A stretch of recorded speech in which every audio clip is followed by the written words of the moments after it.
A při cestách po Latinské Americe zavítal prezident Václav Klaus i do Chile, kde se mu, mimo jiné, zalíbilo i tamní protokolární pero.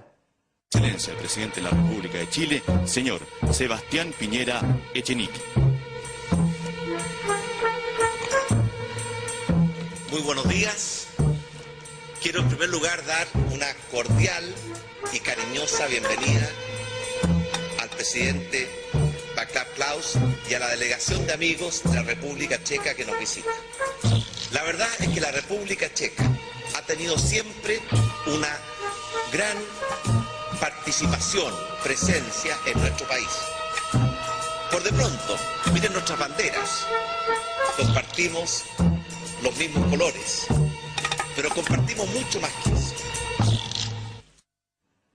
Dobrou noc.